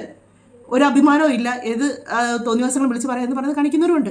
എല്ലാ പുരുഷന്മാരും എല്ലാം പറയുന്നത് കേട്ടോ, ചിലതൊക്കെ ഉണ്ട് അങ്ങനെ. പക്ഷെ ഇവർ പറഞ്ഞ ആ ഡയലോഗ് എനിക്ക് ഇഷ്ടപ്പെട്ടു. കാര്യം ഒരു മനുഷ്യൻ, ഒരു പുരുഷൻ ഒരു തെറ്റ് ചെയ്യാതെ, ഇപ്പോൾ എല്ലാ പെണ്ണുങ്ങൾക്കും പിടി എന്നുള്ളൊരു കാര്യമാണ്, പീഡിപ്പിച്ചു, ആ ഒരൊറ്റ വാക്ക് മതി. പിന്നെ അവനെ വലിച്ചു കീറി ഒട്ടിക്കുക എന്നുള്ളതാണ് ബാക്കിയുള്ളവരുടെ കാര്യങ്ങൾ. ഇതെല്ലാം തെളിഞ്ഞ് ഇദ്ദേഹം ഇങ്ങനെയൊന്നും ചെയ്തിട്ടില്ല, കുറ്റക്കാരനല്ല എന്ന് തെളിഞ്ഞ് വരുമ്പോഴത്തേക്ക് നാണക്കേടുകൾ മൊത്തം അനുഭവിക്കാനുള്ളത് അനുഭവിച്ച് കഴിയും. അവർ പറഞ്ഞ ഒരു വാക്ക് എനിക്ക് ഒരുപാട് ഇഷ്ടപ്പെട്ടു കേട്ടോ. എന്നാലും അവരാരാ എന്നാന്നൊന്നും എനിക്ക് അറിയത്തില്ല, പക്ഷേ എനിക്ക് ഒരുപാട് സന്തോഷം തോന്നി അവരെ പറഞ്ഞ വാക്കായിട്ട് മതി. കാര്യം ഇങ്ങനെയൊക്കെ കുറച്ച് ആൾക്കാർ പ്രതികരിക്കാൻ വരുമ്പോഴേ ഉള്ളൂ ഇപ്പുറത്തിരിക്കുന്ന വായും തുറന്ന് ഇരിപ്പുണ്ട് എന്ന് പറഞ്ഞ് ഇരിപ്പുണ്ട് അവർ പറയുന്നത് കേട്ടോണ്ട്. കാര്യം അവർ പറഞ്ഞ് കറക്റ്റാണ്. അങ്ങേര് ഇവരെ പീഡിപ്പിച്ചെന്ന് പറഞ്ഞ് കേസ് കൊടുത്തു. കേസ് പോയി ഇങ്ങേര് പുറത്ത് സമൂഹത്തിന് മുന്നിലേക്ക് വന്ന് ഇയാളുടെ ഫോട്ടോയും വന്ന് എല്ലാം വന്ന് കഴിയുമ്പോഴത്തേക്ക് ഇയാൾക്ക് ഒരു നാണക്കേടും ഇല്ലേ? അയാൾ തെറ്റ് ചെയ്യാതാണെന്ന് ഓർക്കണം. ഇങ്ങനെയൊക്കെ പറഞ്ഞ് കുറേ ന്യായങ്ങൾ പറയും കുറേ ആൾക്കാർ വരും കേട്ടോ. സ്ത്രീകൾ സംരക്ഷിക്കാൻ വരുന്നത് പുരുഷന്മാരോട് എന്നതുമാകാം എന്നുള്ളത്. എല്ലാ പുരുഷന്മാരെയും അല്ല ഞാൻ പറയുന്നത്, തെറ്റ് ചെയ്യുന്ന പുരുഷന്മാരുണ്ട്, ശരിക്കും തെറ്റ് ചെയ്യുന്ന പുരുഷന്മാരുണ്ട്. അവരെയല്ല ഇതിപ്പെടുത്തി പറയുന്നത്, തെറ്റ് ചെയ്യാത്ത ആൾക്കാരുടെ കാര്യമാണ് പറയുന്നത്. അവർക്കും ഇല്ലേ അഭിമാനവും കുടുംബവും മക്കളും അങ്ങനെയൊക്കെയുള്ള ബന്ധുക്കളും ഒക്കെ അവർക്കും ഉണ്ട്. ഇനി നമുക്ക് നമ്മുടെ മുഖ്യമന്ത്രി പറയുന്ന കുറച്ച് കാര്യങ്ങളുണ്ട് കേട്ടോ, അതൊന്ന് കേട്ടു നോക്കാം. നമുക്ക് സത്യം പറഞ്ഞാൽ പുളകം കൊള്ളുക എന്നൊക്കെ പറയും ഈ വാക്കുകൾ കേൾക്കുമ്പോഴത്തേക്ക്. അത്രയ്ക്ക് ഇതായിട്ടാണ് അദ്ദേഹം ഓരോ കാര്യങ്ങളും പറയുന്നത്. നമുക്കൊന്ന് കേട്ടു നോക്കിയതിന് ശേഷം ബാക്കി കാര്യങ്ങൾ പറയാം. ഈ മനോഹരമായ അറബിക്കടൽ ഞാൻ പറഞ്ഞു നേരത്തെ, അദ്ദേഹം സിംഗപ്പൂരിനെ കുറിച്ചാണ് പറഞ്ഞത്. സിംഗപ്പൂരിന്റെ പ്രത്യേകത എന്താ? അതൊരു തുറമുഖ നഗരമാണ്. കേരളത്തെ ഒരു തുറമുഖ നഗരമാക്കി മാറ്റാനുള്ള കൃത്യമായ പദ്ധതികളുമായിട്ടാണ് ഈ സർക്കാർ നിൽക്കുന്നത്. 2 പ്രധാനപ്പെട്ട അന്താരാഷ്ട്ര തുറമുഖങ്ങളും ഒരു കണ്ടെയ്നർ ടെർമിനലും 17 മിനി പോർട്ടുകളും 600 കിലോമീറ്റർ അറബിക്കടലുമുള്ള ഈ കേരളത്തെ നമ്മളൊരു തുറമുഖ നഗരമാക്കി മാറ്റും. തുടങ്ങും ഇപ്പോൾ തന്നെ. 4 അന്താരാഷ്ട്ര വിമാനത്താവളങ്ങളുള്ള കേരളം ഇന്ത്യയിൽ ഏറ്റവും കൂടുതൽ ഏവിയേഷൻ പ്രോജക്റ്റുകളുള്ള സംസ്ഥാനമാക്കി നമ്മൾ മാറ്റും. എൻ്റെ കുഞ്ഞുങ്ങളെ, നമ്മുടെ കുഞ്ഞുങ്ങളെ വിദ്യാഭ്യാസം തേടി തൊഴിൽ തേടി ലക്ഷങ്ങൾ അവർ വിദേശത്തേക്ക് പോകുന്നതിന് കുറവ് വരുത്തും. അവരവരുടെ മാതാപിതാക്കളോടൊപ്പം കേരളത്തിൽ നിന്ന് നന്നായി പഠിച്ച് നല്ല ജോലി കിട്ടുന്നതിനുള്ള അവസരം നമ്മൾ ഈ നമ്മുടെ കേരളത്തിൽ ഉണ്ടാക്കും. അപ്പം നമ്മുടെ മുഖ്യം പറഞ്ഞ ഇതുപോലൊരു വിഷയം ഞാൻ നേരത്തെ എടുത്തൊന്ന് റിയാക്ട് ചെയ്തിട്ടുണ്ട് കേട്ടോ. കുറച്ച് നാൾ മുന്നെയാണ് ഞാൻ റിയാക്ട് ചെയ്തിട്ടുണ്ട്. കാര്യം എൻ്റെ ഒരു പ്രശ്നം ഇങ്ങനെ വന്നതിൻ്റെ ഇതിലാണ് ഞാൻ അതെടുത്ത് റിയാക്ട് ചെയ്തത്. കാര്യം വീട്ടിൽ പേരൻസ് മാത്രമായിട്ട് താമസിക്കുന്ന ഒരു ഇതിനെപ്പറ്റി എടുത്ത് ഞാൻ റിയാക്ട് ചെയ്തതാണ്. അപ്പം ഈ ഒരു കാര്യം എന്ന് പറഞ്ഞാൽ ഈ പറയുന്നത് കറക്റ്റാണ്. നമ്മുടെ നാട്ടിൽ കുഞ്ഞുങ്ങൾക്ക് ജോലി ഉണ്ടെങ്കിൽ അവർ വിദേശത്തേക്ക് പോവുകയില്ല. ഒരുപാട് കുഞ്ഞുങ്ങൾ ശരിക്കും പൈസ മുടക്കിയാണ് ഇവിടുന്ന് കയറി പോകുന്നത്. അവർ ഫാമിലി ആയിട്ടാണ് അവരങ്ങ് പോവുകയാണ് ചെയ്യുന്നത്. പിന്നെ പേരൻസ് എന്ന് പറഞ്ഞാൽ അവർ രണ്ടും മാത്രമാണ് നാട്ടിൽ. ചിലപ്പോൾ അപ്പനും അമ്മയും കാണും, ചിലപ്പോൾ അമ്മ മാത്രമേ കാണുള്ളൂ, ചിലപ്പോൾ അപ്പം മാത്രമേ കാണുള്ളൂ. പക്ഷേ ഇവർക്ക് വാർദ്ധക്യമാകുമ്പോഴത്തേക്ക് എല്ലാ മനുഷ്യർക്കും അസുഖങ്ങളും കാര്യങ്ങളും ഒക്കെ വരും. അങ്ങനെ വരുന്ന സമയത്ത് സ്വന്തം മക്കൾ കാണുകയില്ല അവരെ അടുത്ത് നോക്കാനായിട്ട്. അവർ പണം അയച്ചു കൊടുക്കുന്നുണ്ട്, അവരെ നോക്കാൻ ആൾക്കാരെ നിർത്തിയിട്ടുണ്ട്. പക്ഷേ എത്രയാണെങ്കിലും അവൻ്റെ കുഞ്ഞുങ്ങളെ ഒന്ന് കാണാൻ അവർ എത്രമാത്രം ആഗ്രഹിക്കുന്നുണ്ടായിരിക്കും. ഈ ഒരു പദ്ധതിയൊക്കെ കൊണ്ടുവരുന്നത് ഏറ്റവും നല്ലതാണ്. കാര്യം നമ്മുടെ കേരളത്തിൽ ഒരുപാട് ഇപ്പം നിങ്ങൾക്ക് മനസ്സിലായിട്ടുണ്ടല്ലോ എനിക്കറിയത്തില്ല, നമ്മുടെ നാട്ടിൽ ഇപ്പോൾ തൊഴിലാളികളില്ല. തൊഴിലാളികൾ എന്ന് പറഞ്ഞാൽ അതിഥി തൊഴിലാളികൾ കുറവാണ്. അതുപോലെ തന്നെ തമിഴ്നാട്ടിൽ നിന്നൊക്കെ ഒരുപാട് പണിക്കാർ നമുക്ക് ഈ കെട്ടിടം പണിക്കൊക്കെ ഇഷ്ടംപോലെ ആൾക്കാർ വരുന്നുണ്ടായിരുന്നു. അവർ ഈ പ്രാവശ്യം നാട്ടിൽ പോയതിന് ശേഷം ആരും തിരിച്ചു വന്നിട്ടില്ല. എന്നാണെന്നറിയോ, നമ്മുടെ ഈ നാട്ടിൽ കിട്ടുന്ന പോലെ തന്നെ തന്നെ അവർക്ക് അവരുടെ നാട്ടിൽ ശമ്പളങ്ങൾ കിട്ടാൻ തുടങ്ങി, അവർക്ക് ആനുകൂല്യങ്ങൾ കിട്ടാൻ തുടങ്ങി, ഓരോ കാര്യങ്ങൾ അവർക്ക് അവരുടെ നാട്ടിൽ തന്നെ കിട്ടാൻ തുടങ്ങി. അവിടെയുള്ള തൊഴിലാളികളെ അവിടുന്ന് വണ്ടിയെ കൊണ്ടുപോയി പണി സ്ഥലത്ത് കൊണ്ട് ഇറക്കുന്നു, അവിടുന്ന് തിരിച്ച് അവർ വിട്ടു. അപ്പോൾ അവർക്ക് അവരുടെ കുടുംബത്തോടൊപ്പം നിൽക്കാൻ പറ്റുന്നുണ്ട്. അതുകൊണ്ട് ഇപ്പോൾ തൊഴിലാളികളെ ഇപ്പോൾ കിട്ടാറില്ല. മറ്റേ നമുക്ക് എവിടെ നോക്കിയാലും ബംഗാളികളായിരുന്നു. അവരൊക്കെ ഈ ഇലക്ഷന് വോട്ട് ചെയ്യാൻ വേണ്ടി പോയവരാണ്. തമിഴരായിട്ടുള്ള ഒരുപാട് ആൾക്കാരുണ്ട്. അവർ വോട്ട് ചെയ്യാൻ പോയിട്ട് പിന്നെ അവരാരും തിരിച്ച് വന്നിട്ടില്ല നാട്ടിലേക്ക്, നമ്മുടെ നാട്ടിലേക്ക്. അവരവരുടെ നാട്ടിൽ തന്നെയുണ്ട്. കാര്യം ഇത് പറയാനുള്ള കാരണം എന്ന് വെച്ചാൽ കഴിഞ്ഞ കുറച്ച് ദിവസങ്ങളായിട്ട് ഞങ്ങൾക്ക് കുറച്ച് പണിയും കാര്യങ്ങളൊക്കെ ഉണ്ടായിരുന്നു വീടിൻ്റെ. അപ്പോൾ അങ്ങനെ വന്നപ്പോഴത്തേക്ക് പണിക്ക് ആളില്ല, ആൾക്കാരെ കിട്ടാനില്ല. അങ്ങനെ ഒരുപാട് ഇതുണ്ട്. ഈ അവനവൻ്റെ നാട്ടിൽ അവനവർക്ക് വേണ്ട പരിഗണനയും അവരവർക്ക് വേണ്ട ശമ്പളങ്ങളും കാര്യങ്ങളും ഒക്കെ കിട്ടിക്കഴിയുമ്പോൾ ആരും ആ നാട് വിട്ട് വേറെ സ്ഥലത്തേക്ക് പോവുകയില്ല. അവനവൻ്റെ നാട് കൊണ്ട് എല്ലാവർക്കും അവരവരുടെ നാട്ടിൽ ജീവിക്കാനല്ലേ ആഗ്രഹം. എല്ലാ മനുഷ്യർക്കും അവനവൻ്റെ നാട്ടിൽ തന്നെ. ഇപ്പം നമ്മുടെ ഈ നാട്ടിൽ തന്നെയാണെങ്കിൽ പോലും ഇപ്പം ഇവിടെ ഈ തൃശ്ശൂരുള്ള ഒരാൾക്ക് എറണാകുളത്ത് പോയി അല്ലെങ്കിൽ അവർക്ക് പത്തനംതിട്ടയിൽ വന്ന് താമസിക്കാൻ അവർക്ക് ആഗ്രഹം കാണത്തില്ല. കാര്യം അവർ ജനിച്ച് വളർന്ന നാട്, അവർ കണ്ട മനുഷ്യരെ കണ്ട് വളരാനാണ്, അവർക്ക് ജീവിക്കാനാണ് ഇഷ്ടം. ഇങ്ങനെയുള്ള കാര്യങ്ങളൊക്കെ കൊണ്ടുവരുന്നത് ഒരുപാട് നല്ല കാര്യങ്ങളാണ്. മിക്ക വീടുകളിലും കാരണവന്മാർ ഒറ്റയ്ക്കായി പോകുന്ന ഒരുപാട് വീടുകളുണ്ട്. വലിയ വീടൊക്കെ വെച്ച് മക്കൾ കൊടുത്തിട്ടുണ്ട്. പക്ഷേ ആ ഒരു വലിയ വീട് മാത്രം മതിയോ? അവർക്ക് കുറേ മക്കളെ ഒന്ന് കാണുന്നു ആഗ്രഹമുണ്ട്. മക്കളുടെ കൂടെ അവർ കൊച്ചുമക്കളെ അവർ ഓടിച്ചാടി നടക്കുന്ന കണ്ട് അവർക്ക് കൊതി തീരുന്ന് കാണാനൊക്കെ ആഗ്രഹിക്കുന്ന ഒരുപാട് പേരുണ്ട്. ഒത്തിരി പേര് പറഞ്ഞു കേട്ടിട്ടുണ്ട് അങ്ങനെയൊക്കെ. കൊച്ചുമക്കളെയൊക്കെ ഒന്ന് കാണാൻ കൊതിയാന്നുള്ള പറഞ്ഞു കേട്ടിട്ടുണ്ട്. അപ്പോൾ ഈ ഇങ്ങനെയുള്ള കാര്യങ്ങളൊക്കെ വരുവാണെങ്കിൽ നല്ലതാണ്. ഞാൻ ദീർഘമായി പറയുന്നില്ല. എല്ലാ ബജറ്റ് പുറത്തു വരാൻ പോകുന്നില്ല. ധനകാര്യ വകുപ്പ് കൂടി ഏറ്റെടുത്തിട്ടുള്ള ഒരാളാണ് ഞാൻ. അതൊരു വെല്ലുവിളിയായതുകൊണ്ടാണ് അത് ഏറ്റെടുത്തത്. കേരളത്തിന്റെ സമ്പദ് വ്യവസ്ഥ മെച്ചപ്പെടുത്തണം. ഞാൻ എപ്പോഴും പറയും, ചാണക്യന്റെ അർത്ഥശാസ്ത്രത്തിൽ വളരെ രസകരമായ ഒരു വരിയുണ്ട്. ഞാൻ പണ്ട് അസംബ്ലിയിൽ പറഞ്ഞിട്ടുണ്ട്. ഭരണകൂടങ്ങൾ നികുതി പിരിക്കുന്നത് പാറ്റ പൂവിൽ നിന്ന് തേൻ കുടിക്കുന്നത് പോലെ ആയിരിക്കണം. പൂവ് അറിയരുത്, പൂവ് പോലും അറിയാതെ, ജനങ്ങളെ ദ്രോഹിക്കാതെ, ജനങ്ങളെ പ്രയാസപ്പെടുത്താതെ നമ്മുടെ സമ്പദ് വ്യവസ്ഥയെ നമ്മൾ മെച്ചപ്പെടുത്തും. നമുക്ക് ഒരുപാട് ലക്ഷ്യങ്ങളുണ്ട്. കേരളത്തിലെ ഏറ്റവും വലിയൊരു പദ്ധതി നമ്മൾ പ്രഖ്യാപിച്ചു. മുതിർന്ന പൗരന്മാർക്ക് പ്രത്യേകമായ മന്ത്രാലയം ഇന്ത്യയിൽ ആദ്യമായി ചെയ്യുന്നതാണ്. ഒരു സമൂഹം എങ്ങനെയാണ് പരിഷ്കൃതമാണ് എന്ന് കരുതുന്നത്, ആ സമൂഹം അതിലെ മുതിർന്നവരെ എങ്ങനെ അവരോട് പെരുമാറുന്നു എന്നതാണ്. ഇന്ത്യയിൽ ഏറ്റവും പരിഷ്കൃത സമൂഹമാക്കി മുതിർന്നവരെ ആദരിക്കുന്ന, അവരെ ശ്രദ്ധിക്കുന്ന, കുഞ്ഞുങ്ങളെ പോലെ ശ്രദ്ധിക്കുന്നവരാക്കി ഞങ്ങൾ മാറ്റും. ഒരു സംശയവും വേണ്ട. ഈ പറഞ്ഞ കാര്യങ്ങളൊക്കെ ഒരുപാട് സന്തോഷം തോന്നുന്ന കാര്യങ്ങളാണ്. ഇതൊക്കെ പ്രാബല്യത്തിൽ വരട്ടെ എന്ന് നമ്മളും ഒക്കെ ആഗ്രഹിക്കുന്നു. അതുപോലെ തന്നെ ഇദ്ദേഹത്തിൻ്റെ നാട്ടിൽ വെച്ച് തന്നെയായിരുന്നു ഈ ഒരു പരിപാടി. അതിനകത്ത് ലാലേട്ടൻ വന്നിട്ടുണ്ടായിരുന്നു. ലാലേട്ടൻ കുറച്ച് കാര്യങ്ങളൊക്കെ പറയുന്നുണ്ട് കേട്ടോ, നമുക്കത് കേൾക്കാം. അപ്പോൾ ലാലേട്ടൻ പറഞ്ഞ കാര്യങ്ങൾ വെച്ചാണ് അദ്ദേഹം പറഞ്ഞ മാതിരി എന്നും പറഞ്ഞ് അദ്ദേഹം തുടങ്ങിയത്. അപ്പം ലാലേട്ടൻ പറഞ്ഞ കുറച്ച് കാര്യങ്ങളും കൂടെ എന്നെ ഉൾപ്പെടുത്തിയിട്ടുണ്ട്. അതുകൂടെ നമുക്കൊന്ന് കേട്ട് നോക്കാം. എല്ലാവർക്കും വളരെ സന്തോഷകരമായ ഒരു സായനം നേരുന്നു. ഇരട്ടി മധുരമുള്ള ഒരു ആഘോഷ നിമിഷത്തിലാണ് നമ്മളെല്ലാവരും. ഒരു ദേശത്തിന്റെ പ്രിയപ്പെട്ട പുത്രൻ ഒരു നാടിന്റെ തന്നെ മുഖ്യനായി മാറിയ അനർഘ നിമിഷം. ഈ നിമിഷത്തെ അഭിസംബോധന ചെയ്ത് എന്ത് പറയണം എന്ന് എനിക്കൊരു കൃത്യമായ ഒരു രൂപമില്ല. എന്നാലും ഞാൻ എഴുതി വെച്ച കുറച്ച് കാര്യങ്ങൾ പറയാം. ഞാൻ അടക്കമുള്ള മലയാളികളുടെ പ്രതീക്ഷകളുടെ ഭാരം എത്രയുണ്ട് എന്ന് പ്രിയപ്പെട്ട സതീശൻ സാറിന് ഇപ്പോൾ അറിയുന്നുണ്ടാവാം. അത്രമാത്രം പ്രതീക്ഷകളോടെയാണ് കേരളം അദ്ദേഹത്തെ മുഖ്യമന്ത്രിയായി അവരോധിച്ചത്. ഒരാളെ മുഖ്യമന്ത്രിയാക്കാൻ വേണ്ടി നാടൊന്നായി മുറവിളി കൂട്ടിയ അനുഭവം കേരള ചരിത്രത്തിൽ തന്നെ വിരളമായിരിക്കും. പരമൂരിന് മാത്രമല്ല, കേരളത്തിനാകെ ഈ ഒരാളെ വേണം എന്ന് തോന്നാൻ കാരണം എന്താണ് എന്ന് ഞാൻ ആ ദിവസങ്ങളേറെ ആലോചിച്ചിട്ടുണ്ട്. സത്യസന്ധത, സുതാര്യത. ബഹുമാനപ്പെട്ട സതീശൻ സാറിന് ഇവ രണ്ടും പ്രകടമാണ്. ജീവിതത്തിൽ അങ്ങോളം മറ്റെന്തൊക്കെ കൈമോശം വന്നാലും ഇവ രണ്ടും കാത്തു സൂക്ഷിക്കാൻ അദ്ദേഹത്തിന് സാധിക്കട്ടെ എന്ന് ഞാൻ പ്രാർത്ഥിക്കുന്നു, ആശംസിക്കുന്നു. ഭൂമിയിലെ തന്നെ ഏറ്റവും മനോഹരമായ ഒരു ദേശത്തിന്റെ ഭാഗ്യവനായ മുഖ്യമന്ത്രി. ഈ പറഞ്ഞ കാര്യം സത്യമാണ് കേട്ടോ. നമ്മൾ ഒരുപാട് കാര്യങ്ങളുണ്ടായിരുന്നു. ആ ഒരു മുഖ്യമന്ത്രി ഒത്തിരി താമസിച്ച്, നമ്മുടെ ഒരു ഇലക്ഷൻ കഴിഞ്ഞ് റിസൾട്ട് വന്നിട്ട് കുറേ താമസിച്ച് നമുക്കൊരു മുഖ്യനെ തിരഞ്ഞെടുക്കാനായിട്ട്. ആ സമയത്ത് പൊതുജനങ്ങൾ ഇത്രയും, അതിപ്പോൾ ഞാൻ പറയാം, ഭരണപക്ഷമായാലും പ്രതിപക്ഷമായാലും, ആ പ്രതിപക്ഷത്തുള്ളവരാണെങ്കിൽ പോലും ഇന്നയാൾ വന്നിരുന്നെങ്കിൽ നല്ലതായിരുന്നെന്ന് പറയുന്നത് ഞാൻ ചെവിക്ക് കേട്ടിട്ടുണ്ട്. കാര്യം അവരുടെ ഭരണം, രാഷ്ട്രീയം വെച്ച് നോക്കുമ്പോൾ അവരുടെ ആളല്ല ജയിച്ചേക്കുന്നത്. എന്നിട്ട് പോലും ഇനി ഒരാൾ ഭരണത്തിൽ വന്നാൽ നല്ലതായിരിക്കും എന്ന് ആ ഒരു പ്രതിപക്ഷത്ത് നിൽക്കുന്ന ആ ഒരു പാർട്ടിയുടെ ആൾക്കാർ പോലും പറയുന്നത് ഞാൻ കേട്ടിട്ടുണ്ട്. അത്രയ്ക്ക് ആഗ്രഹിച്ചിരുന്നു ഇദ്ദേഹം ഒരു മുഖ്യമന്ത്രിയായിട്ട് വരാൻ, ഇദ്ദേഹം മന്ത്രിയായിട്ട് വരാൻ. എല്ലാവരും, കൊച്ചു കുഞ്ഞുങ്ങൾ പോലും പറയുന്നത് കേട്ടിട്ടുണ്ട്. അത്രയ്ക്ക് ഈ ഒരു ആ വ്യക്തി നമ്മുടെ മുഖ്യമന്ത്രിയാകണം, വി ഡി സതീശൻ സാർ നമ്മുടെ മുഖ്യമന്ത്രിയായിട്ട് വരണം എന്ന്. ഞാനിപ്പോഴും ഓർക്കും, നമ്മുടെ അക്ബർ ഒരു ഹിന്ദിയിൽ, നമുക്ക് എല്ലാം ഒന്നും മനസ്സിലായില്ലെങ്കിലും കുറച്ചൊക്കെ കാര്യങ്ങളൊക്കെ എവിടെയൊക്കെയോ പിടികിട്ടി, അക്ബർ എന്നാണ് ആഗ്രഹിക്കുന്നത് എന്നുള്ളത്. അങ്ങനെയുള്ള കുറേ കാര്യങ്ങളൊക്കെ നമ്മൾ കണ്ടായിരുന്നു. അതുപോലെ അദ്ദേഹം മുഖ്യമന്ത്രി ആയില്ലെങ്കിൽ നമ്മുടെ റോഡിൽ കുത്തിയിരിക്കുന്നത്, ഇതൊക്കെയാണ് ആൾക്കാർ ഭയങ്കരമായിട്ട് വയലൻ്റ് ആയി തുടങ്ങിയത്. അങ്ങനെ അപ്പോൾ അത്രയ്ക്ക് അദ്ദേഹത്തിലൊരു വിശ്വാസമുണ്ട് ജനങ്ങൾക്ക്.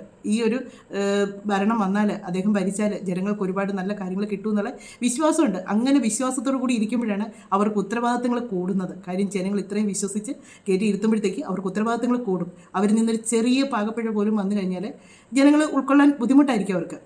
അതുകൊണ്ട് ഒരുപാട് ശ്രദ്ധയോടുകൂടി വേണം നമുക്ക് നമ്മുടെ വി ഡി സതീശൻ സാർക്ക് മുന്നോട്ട് പോകാനെന്നാണ് എനിക്ക് തോന്നുന്നത്. നമുക്ക് ബാക്കിയുള്ള ലാലേട്ടൻ പറയുന്ന കാര്യങ്ങൾ കേൾക്കാം. ഭൂമിയിലെ തന്നെ ഏറ്റവും മനോഹരമായ ഒരു ദേശത്തിന്റെ ഭാഗ്യവാനായ മുഖ്യമന്ത്രിയാണ് ഇപ്പോൾ ശ്രീ വി ഡി സതീശൻ സാർ. മഴയും പുഴകളും മലയും കാടും കടലും ഒരുപോലെ അനുഗ്രഹിച്ച ഒരിടം. കൃഷിയും വാണിജ്യവും കലയും സംസ്കാരവും പരസ്പരം ലയിച്ച നാട്. തൊഴിലിന്റെ ഭാഗമായി കേരളത്തിൽ അങ്ങോളം ഇങ്ങോളം യാത്ര ചെയ്യുന്ന ഒരാളാണ് ഞാൻ. അപ്പോഴെല്ലാം ഈ നാടിനെയും അതിൻ്റെ അമൂല്യമായ സമ്പത്തിനെയും വേണ്ട രീതിയിൽ ഉപയോഗിക്കാൻ നമുക്ക് സാധിച്ചിട്ടുണ്ടോ എന്ന് ഞാൻ സംശയിച്ചിട്ടുണ്ട്. അതിൻ്റെ സാധ്യതകളെ ഫലപ്രദമായ വിധത്തിൽ വിനിയോഗിക്കാൻ നമുക്ക് സാധിച്ചിട്ടില്ല എന്നാണ് എൻ്റെ അഭിപ്രായം. നമ്മുടെ ചരിത്രം, സംസ്കാരം, കല, പ്രാദേശിക ഭംഗികൾ, കാലാവസ്ഥ, വാണിജ്യ വിഭവങ്ങൾ തുടങ്ങി ലോകത്തിന് പ്രിയപ്പെട്ട എത്ര കാര്യങ്ങൾ. കുരുമുളക് കൊണ്ടുപോയ വൈദേശിക ശക്തികളോട് ഞങ്ങളുടെ തിരുവാതിര ഞാറ്റുവേല നിങ്ങൾക്ക് കൊണ്ടുപോകാൻ സാധിക്കില്ലല്ലോ എന്ന് പറഞ്ഞ് രാജാവിനെ ഓർമ്മ വരുന്നു. അത്രമേൽ അനുഗ്രഹീതരാണ് നമ്മൾ. കാഴ്ചപ്പാടുള്ള ഒരു ഭരണാധികാരിക്ക് മുന്നിൽ ഒരേ സമയം വെല്ലുവിളിയും സാധ്യതകളുമാണ് ഇവ. സാമാന്യത്തിലധികം വായനയും ചിന്തയുമുള്ള സതീശൻ സാറിന് ഇക്കാര്യങ്ങളെല്ലാം എന്നെക്കാൾ നന്നായിട്ട് അറിയാം എന്നെനിക്ക് ഉറപ്പുണ്ട്. നെഹ്റുവിയൻ സോഷ്യലിസ്റ്റായ ശ്രീ വി ഡി സതീശൻ സാർ നെഹ്റുവിനെ പോലെ വലിയൊരു ഡ്രീമർ ആവാതെ തരമില്ല. അദ്ദേഹത്തിന്റെ സ്വപ്നങ്ങളിലൂടെ കേരളം മഴവിൽ ഭംഗിയോടെ വളരും എന്ന് ഞാൻ പ്രത്യാശിക്കുന്നു. അത്തരം ഒരു നാടിനെ സൃഷ്ടിക്കാൻ മുഖ്യമന്ത്രിക്ക് സാധിക്കട്ടെ എന്ന് ഞാൻ പ്രാർത്ഥിക്കുന്നു. കേരളം നേരിടുന്ന പല വെല്ലുവിളികളെ കുറിച്ച് മുമ്പ് ഞാൻ എൻ്റെ ബ്ലോഗുകളിൽ എഴുതിയിട്ടുണ്ട്. എന്നോട് തന്നെയുള്ള സംസാരങ്ങളായിരുന്നു ആ എഴുത്തുകൾ. ശുചിത്വം, പൗരബോധം, റോഡ് സംസ്കാരം, നിശബ്ദരായ മനുഷ്യരുടെ സഹനങ്ങൾ, ആരോഗ്യ മേഖലയിലെ പ്രശ്നങ്ങൾ തുടങ്ങിയ ഒരുപാട് കാര്യങ്ങൾ. പരിസര ശുചിത്വത്തെക്കുറിച്ച് ഞാൻ എപ്പോഴും പറയാറുള്ളതാണ്. മഴയും മഞ്ഞും വെയിലും മാറി മാറി വരുമ്പോൾ എത്ര രോഗങ്ങളാണ് കേരളത്തിൽ താവളമടിക്കാറുള്ളത്. ഇതിന് പലതിനും കാരണക്കാർ നമ്മൾ തന്നെയാണ് എന്നതാണ് സത്യം. ഈ അവസാനം പറഞ്ഞ കാര്യങ്ങൾ കറക്റ്റാണ്. കാര്യം മഴയൊക്കെ അങ്ങോട്ട് ആയി കഴിയുമ്പോഴത്തേക്കുണ്ടല്ലോ ഇനി എല്ലായിടത്തും രോഗങ്ങളാണ്. എല്ലാ മനുഷ്യരും പറയുന്നത് അസുഖങ്ങളാണ്. പക്ഷെ അവർക്ക് പരിസരങ്ങളിൽ ചെന്ന് നോക്കുമ്പോൾ നമുക്ക് കാണാം കേട്ടോ, ചപ്പും ചവറും കൂട്ടിയിട്ട് വേസ്റ്റുകൾ കൂട്ടിയിട്ട് അസുഖങ്ങൾ വരാനുള്ള എല്ലാ വഴികളും അവർ തന്നെ ഒപ്പിച്ച് കൊടുക്കുന്നുണ്ട്. അതൊക്കെ പറഞ്ഞ കാര്യങ്ങൾ കറക്റ്റാണ്. എന്നാണ് ലാലേട്ടൻ്റെ വാക്കുകൾ ഒരുപാട് നമുക്ക് പലരും പറയാൻ ആഗ്രഹിച്ച ഒരുപാട് കാര്യങ്ങളാണ് ലാലേട്ടനിലൂടെ പുറത്തു വന്നിരിക്കുന്നത്. അത് അദ്ദേഹം നമ്മുടെ മുഖ്യമന്ത്രി അത് കേട്ടുകൊണ്ട് തന്നെ ഇരിപ്പുണ്ട് അവിടെ. അപ്പം അത് കഴിഞ്ഞിട്ട് അദ്ദേഹം കുറച്ച് കാര്യങ്ങൾ പറയുന്നുണ്ട്. അതുകൂടെ നമുക്കൊന്ന് കേട്ട് നോക്കാം. സ്വപ്നത്തിന്റെ പ്രാർത്ഥനയുടെ തേരിലേറിയാണ് വി ഡി സതീശൻ കേരളത്തിന്റെ മുഖ്യമന്ത്രി സ്ഥാനത്തിരിക്കുന്നത്. രാഷ്ട്രീയം മറന്ന്, ജാതിമത പരിഗണനകൾ മറന്ന് എനിക്ക് വേണ്ടി പ്രാർത്ഥിക്കുന്ന, എനിക്ക് വേണ്ടി വഴിപാടുകൾ നേരുന്ന, പള്ളികളിൽ പോയി മുട്ടുകുത്തി പ്രാർത്ഥിക്കുന്ന, എല്ലാ പ്രാർത്ഥനകളിലും പങ്കാളികളായ പതിനായിരങ്ങൾ, ഒരുപക്ഷെ എനിക്ക് വോട്ട് ചെയ്യാത്തവർ പോലും ഞാൻ ഈ സ്ഥാനത്ത് എത്തുന്നതിന് വേണ്ടി പ്രാർത്ഥിച്ചിട്ടുണ്ടെന്ന് എനിക്കറിയാം. ഞാൻ നിങ്ങളോട് പണ്ടൊരു വാക്ക് പറഞ്ഞിട്ടുണ്ട്. എന്നെക്കുറിച്ചോർത്ത് നിങ്ങൾ ഒരിക്കലും അപമാന ഭാരത്താൽ തലകുനിച്ച് നിൽക്കേണ്ട സ്ഥിതി ഉണ്ടാക്കില്ല. ഞാൻ ഈ കസേരയിൽ ഇരുന്നു കൊണ്ട് ഞാൻ വീണ്ടും അടിവരയിട്ടുകൊണ്ട് അത് ആവർത്തിക്കുന്നു. ഒരു പറവൂരുകാരനും അപമാന ഭാരത്താൽ തലകുനിച്ച് നിൽക്കേണ്ട ഒരു കാര്യവും നിങ്ങളുടെ ജനപ്രതിനിധി ചെയ്യില്ല. ബഹുമാനായ ശ്രീ മോഹൻലാൽ, ഞാൻ അദ്ദേഹത്തിന്റെ പ്രസംഗത്തിന്റെ ഓരോ വരികളും ശ്രദ്ധിക്കുകയായിരുന്നു. അത് കേരളത്തിലെ മലയാളികളുടെ മുഴുവൻ പ്രതീകമായിട്ടാണ് അദ്ദേഹം സംസാരിച്ചത്. അതൊരു സ്വപ്നമാണ്. അത് കേരളത്തെക്കുറിച്ചുള്ള സ്വപ്നമാണ്. ആ സ്വപ്നം യാഥാർത്ഥ്യമാക്കാൻ വേണ്ടിയിട്ടുള്ള കഠിനാധ്വാനത്തിന്റെ, അർപ്പണബോധത്തിന്റെ മണിക്കൂറുകളും നിമിഷങ്ങളുമായിരിക്കും ഇനി വരാനിരിക്കുന്നത്. നിങ്ങളുടെ ജനപ്രതിനിധി അധികാരത്തിന്റെ പത്രാസിന്റെ പുറകെ പോകില്ല. പാവപ്പെട്ടവനെയും പാർശ്വവൽക്കരിക്കപ്പെട്ടവനെയും ഹൃദയത്തോട് ചേർത്ത് നിർത്തുന്ന ഒരു സർക്കാരായിരിക്കും കേരളത്തിലുണ്ടാകുന്നത്. ഓരോ നടപടികളും പാവപ്പെട്ടവന്റെയും ഇടത്തരക്കാരന്റെയും ജീവിത നിലവാരം ഉയർത്തുന്നതിന് വേണ്ടിയിട്ടുള്ള നടപടിയായിരിക്കും. നമ്മുടെ കേരളം മനോഹരമാണ്, ദൈവത്തിന്റെ സ്വന്തം നാടാണ്. അതിനെ ലോകത്തിന്റെ മുന്നിൽ ഷോക്കേസ് ചെയ്യുക എന്നത് നമ്മുടെ പ്രധാനപ്പെട്ട നടപടികളിൽ ഒന്നായിരിക്കും എന്ന് ഞാൻ ഉറപ്പു നൽകുന്നു. ഈ പറഞ്ഞ കാര്യങ്ങളൊക്കെ ഇതുപോലൊക്കെ തന്നെ സംഭവിക്കുകയാണെങ്കിൽ വരുന്ന ഇലക്ഷനും നിങ്ങളൊക്കെ തന്നെ വീണ്ടും വരിക തന്നെ ചെയ്യും. കാര്യം ജനങ്ങളെന്ന് പറഞ്ഞാൽ ജനങ്ങൾക്ക് നല്ലൊരു കാര്യങ്ങളൊക്കെ ചെയ്തു കൊടുക്കുമ്പോഴത്തേക്കുള്ളൂ അവർക്ക് പാർട്ടി നോക്കാതായിരിക്കും അവർ ചിലപ്പോൾ വോട്ട് ചെയ്യുന്നത്. ഈ ഒരു കാര്യങ്ങളെല്ലാം കേട്ടപ്പോഴത്തേക്ക് എനിക്ക് ഇതിന് മുന്നേ വന്ന ഒരാളുണ്ട്. ആരാന്നറിയോ? നമ്മുടെ ഉമ്മൻചാണ്ടി സാർ പറഞ്ഞൊരു കാര്യമാണ് എനിക്ക് ഓർമ്മ വന്നത്. എത്രയെല്ലാം ഉയരങ്ങളിലെത്തിയാലും എവിടെയെല്ലാം സ്ഥാനങ്ങൾ കിട്ടിയാലും മനുഷ്യരുടെ മനസ്സിൽ, ഈ ഭരിച്ചുകൊണ്ടിരിക്കുന്ന ആൾക്ക്, ഈ ജനങ്ങളുടെ മനസ്സിൽ ഒരു സ്ഥാനം കിട്ടിയില്ലെങ്കിൽ പിന്നെ ഒന്നുമില്ല എന്ന് പറയുന്നത് കറക്റ്റാണത്. ഈ പറഞ്ഞ കാര്യങ്ങളൊക്കെ ഇദ്ദേഹം ഒരുപാട് ഉമ്മൻചാണ്ടി സാറിനെ ബഹുമാനിക്കുന്നുണ്ട്. അദ്ദേഹത്തിൻ്റെ പാതകൾ ഒരുപാട് പിന്തുടർന്ന് അതുപോലൊക്കെ ഒരുപാട് കാര്യങ്ങൾ ഒരു മനുഷ്യരോട് എങ്ങനെയാണ് ഇടപഴകുന്നതെന്നുള്ളത് ഇദ്ദേഹം കണ്ടു പഠിച്ചിട്ടുള്ള മനുഷ്യനെന്നൊക്കെ പറഞ്ഞിട്ടുണ്ട്. എന്നാണേലും നല്ലൊരു ഭരണം നമുക്കുണ്ടാകട്ടെ എന്ന് തന്നെയാണ് ആഗ്രഹിക്കുന്നത്. ഏതൊരു സാധാരണക്കാരനും എവിടെ ചെന്ന് കയറിയാലും അവനൊരു നീതി കിട്ടുന്ന ഒരു സ്ഥലമായിരിക്കട്ടെ. ചെന്നാലും നമുക്ക് നീതി കിട്ടുന്ന ഏതൊരു സാധാരണക്കാരൻ. ആ ഒരു അമ്മ ഒന്ന് പരാതി പറഞ്ഞത് കേട്ടപ്പോഴത്തേക്ക് അതുപോലുള്ള ഒരുപാട് ആൾക്കാർക്ക് ഒരുപാട് പ്രശ്നങ്ങളുണ്ട്. അവരൊക്കെ ഓരോ കാര്യത്തിനും ഇറങ്ങി ചെല്ലുമ്പോഴത്തേക്ക് അവർക്ക് നീതി കിട്ടാതെ പോകുന്ന ഒരുപാട് ആൾക്കാരുണ്ട്. അങ്ങനെയുള്ള ആൾക്കാർക്കൊക്കെ നീതിയൊക്കെ കിട്ടട്ടെ എന്ന് തന്നെയാണ്. പിന്നെ എനിക്ക് തോന്നിയ ഒരു സന്തോഷകരമായിട്ടൊരു കാര്യമുണ്ട് കേട്ടോ. ഇത് എത്ര പേർക്ക് സന്തോഷമാകുമെന്ന് എനിക്ക് അറിയത്തില്ല, പക്ഷേ എനിക്ക് സന്തോഷം തോന്നി. ഉള്ളത് പറയാമല്ലോ. ഞാൻ ഈ രാഹുൽ മാങ്കൂട്ടത്തിൻ്റെ ഒരുപാട് പ്രശ്നങ്ങൾ വന്നപ്പോഴും ഞാൻ ഒരൊറ്റ വീഡിയോ പോലും എടുത്ത് റിയാക്ട് ചെയ്യാൻ പോയില്ല. ഒന്നാമത് രാഷ്ട്രീയം അത് വേണ്ട എന്ന് വിചാരിച്ചിട്ടാണ്. പക്ഷേ പല വീഡിയോയിലും ഞാൻ കമൻറ്റിലൂടെ പ്രതികരിച്ചിട്ടുണ്ട്. ഈ ഒരു ഇലക്ഷൻ കഴിഞ്ഞ് ഈ ഒരു മന്ത്രിസഭ വന്നപ്പോഴത്തേക്ക് അതിൽ ഒരു മന്ത്രിസ്ഥാനം ഏതെങ്കിലും ഒരു മേഖലയിൽ അദ്ദേഹം ഉണ്ടായിരിക്കണം എന്ന് ഞാൻ ആഗ്രഹിച്ചിരുന്നു. നേരത്തെ ഈ പ്രശ്നങ്ങളൊക്കെ വരുന്നതിന് മുന്നേ തൊട്ട് ഞാൻ ആഗ്രഹിച്ചിരുന്നു. ഇനി ഒരു കോൺഗ്രസിൻ്റെ ഒരു ഭരണം വരുവാണെങ്കിൽ ആ ഒരു ഇതിൽ ഇവരൊക്കെ ഉണ്ടാകണം. ഇവർ തന്നെയല്ല ഞാൻ എനിക്ക് ആഗ്രഹിക്കുന്നതിന് കുഴപ്പമില്ലല്ലോ. ഞാൻ ആഗ്രഹിച്ച കുറേ ആൾക്കാരുണ്ട്. ഒന്ന് ഉമ്മൻചാണ്ടി സാറിൻ്റെ മോന്, ഒന്ന് ചാണ്ടി ഉമ്മൻ, പിന്നെ ഈ രാഹുൽ മാങ്കൂട്ടം, പിന്നെ ഷാഫി, ഇവരൊക്കെ കയറി വരണമെന്ന് ഞാൻ ഒരുപാട് ആഗ്രഹിച്ചാണ്. കാര്യം ഇങ്ങനെയുള്ള ചെറുപ്പക്കാരാണ് ഇനി വരേണ്ടത്. വന്ന് കഴിയുമ്പോഴത്തേക്കുണ്ടല്ലോ അവർക്ക് ഇപ്പോഴുള്ള തലമുറയുടെ ഒരുപാട് കാര്യങ്ങൾ അവർക്ക് ഒന്നും കൂടെ ഉൾക്കൊള്ളാൻ പറ്റും.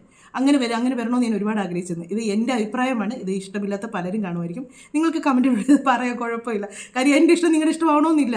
എന്നാലും എൻ്റെ മനസ്സിൽ തോന്നിയൊരു കാര്യം പറഞ്ഞു. ഞാൻ ആഗ്രഹിച്ചാണ് ഒരുപാട് ഇവരൊക്കെ വരണമെന്നുള്ളത്. അപ്പം ഈ രാഹുൽ മാങ്കൂട്ടത്തിനെ ചേർത്ത് പിടിച്ചെന്ന് കേട്ടപ്പോഴത്തേക്ക് ഒരുപാട് സന്തോഷം തോന്നി കേട്ടോ. അവസാനം മഞ്ഞുരുകുന്നു. രാഹുൽ മാങ്കൂട്ടത്തിൽ കോൺഗ്രസിലേക്ക് തിരിച്ചെത്തുന്നു. കേരളത്തിലെ ആയിരക്കണക്കിന് കോൺഗ്രസ് പ്രവർത്തകരും യുവജനങ്ങളും പ്രാർത്ഥിച്ച് ആഗ്രഹിച്ച ഈ ഒരു നിമിഷം ഒരുപാട് സന്തോഷം തോന്നി. കാര്യം ഒത്തിരി ആഗ്രഹിച്ചിരുന്നു. ഇവരെല്ലാം പാർട്ടിയിൽ നിന്ന് മാറ്റിവിട്ടു. ഒത്തിരി പേര് പറയുന്നത് കേട്ട് ഞങ്ങളുടെ പാർട്ടിയിലില്ല ഇങ്ങനൊരു കൂട്ടം എന്നൊക്കെ പറഞ്ഞുകൊണ്ടൊക്കെ ഇച്ചിരി അവഹേളിച്ചൊക്കെ പറഞ്ഞു. പക്ഷെങ്കിൽ ഒരുപാട് കാര്യങ്ങൾ ഇതിനകത്ത് വന്ന് ഞാൻ പറയില്ലേ, ഒരു രാഷ്ട്രീയമാണേലും ഒരു സിനിമ ഫീൽഡാണേലും ഒരു പെൺവിഷയം വന്നാൽ ആരും അവരുടെ കൂടെ നിൽക്കാൻ പോകത്തില്ല. കാര്യം അതൊരു നാട്ടു കേസുകെട്ടായിട്ടാണ് എല്ലാവരും കാണുന്നത്. കാര്യം സ്ത്രീകൾക്ക് മുൻഗണനയാണ് എപ്പോഴും കൊടുക്കുന്നത്. അത് ശരിയോ തെറ്റോ എന്നൊന്നും നോക്കാറില്ല. അതാണ് നമ്മുടെ അടുത്ത് വന്നിരിക്കുന്ന ഏറ്റവും വലിയൊരു നിയമം എന്ന് പറയുന്നത്. സ്ത്രീകൾ പറയുന്നത് ശരിയാണോ തെറ്റാണോ എന്ന് പോലും നോക്കുന്നതിന് മുമ്പേ അവരെ അങ്ങ് വിധിച്ചേക്കും. അവൻ തെറ്റുകാരനാണ്, അവൻ തെറ്റ് ചെയ്തു എന്നുള്ളത്. അതുകൊണ്ട് നമുക്ക് പറയുന്ന ആ ഒരു വ്യക്തി പറയുന്ന ഒരുപാട് കാര്യങ്ങൾ കേൾക്കുമ്പോൾ നമുക്കറിയാം ഇദ്ദേഹത്തെ കൊടുക്കുക എന്നുള്ള ഒരൊറ്റ ലക്ഷ്യം മാത്രമേ അവർക്കുണ്ടായിരുന്നു. നമുക്കറിയാം അങ്ങനെയാണ് അവർ പറഞ്ഞു വെക്കുന്നത്. എന്നാണേലും ഇദ്ദേഹത്തെ കൂടി ചേർത്ത് പിടിച്ചു എന്ന് കേട്ടപ്പോൾ ഒരുപാട് സന്തോഷം തോന്നി. എനിക്ക് പറയാനുള്ള കുറച്ച് കാര്യങ്ങളൊക്കെയാണ് കേട്ടോ. ഞാൻ പറയാൻ ആഗ്രഹിച്ച കാര്യങ്ങളൊക്കെ മുഴുവൻ പറഞ്ഞതുപോലെ എനിക്കറിയില്ല. കാര്യം ഈ രാഷ്ട്രീയപരമായിട്ടുള്ള കാര്യങ്ങളൊന്നും ചർച്ച ചെയ്യേണ്ട എനിക്ക് വലിയ ജ്ഞാനമൊന്നുമില്ല. ഉള്ള സത്യം പറയുക ജ്ഞാനമൊന്നുമില്ല. എനിക്ക് കാണുന്ന കാര്യങ്ങൾ സാധാരണ മനുഷ്യർക്ക് എന്നതൊക്കെയാണോ മനസ്സിൽ തോന്നുന്നത് അതുപോലെ തന്നെയാണ് ഞാൻ പറഞ്ഞിരിക്കുന്നത്. അല്ലാതെ ഒരുപാട് രാഷ്ട്രീയത്തെ പറ്റി എനിക്ക് ഒരുപാട് വിശദീകരിച്ച് പറയാനോ അല്ലെങ്കിൽ ഞാനൊരു രാഷ്ട്രീയക്കാരിയോ ഒന്നുമല്ല. ഇവരെ ആരും എനിക്ക് വ്യക്തിപരമായിട്ടോട്ട് അറിയത്തുമില്ല. നമ്മൾ സമൂഹത്തിൽ കാണുന്ന ഒരു കാര്യം മാത്രം ഞാൻ നിങ്ങളെപ്പോലെ സാധാരണ ഒരാളെപ്പോലെ നിന്ന് എൻ്റെ ഒരു അഭിപ്രായം പറഞ്ഞിരിക്കുന്നതേ ഉള്ളൂ. ചിലപ്പോൾ ഇത് പലർക്കും ഇഷ്ടപ്പെടാത്തവർ കാണും, ഇഷ്ടപ്പെട്ടവർ കാണും. എന്നാലും നിങ്ങൾക്ക് കമൻറ്റിലൂടെ റിപ്ലൈ തരാം. എനിക്ക് മറ്റൊരു വീഡിയോയിലൂടെ മറ്റു കാര്യങ്ങളൊക്കെ ആയിട്ട് നമുക്ക് കാണാമേ.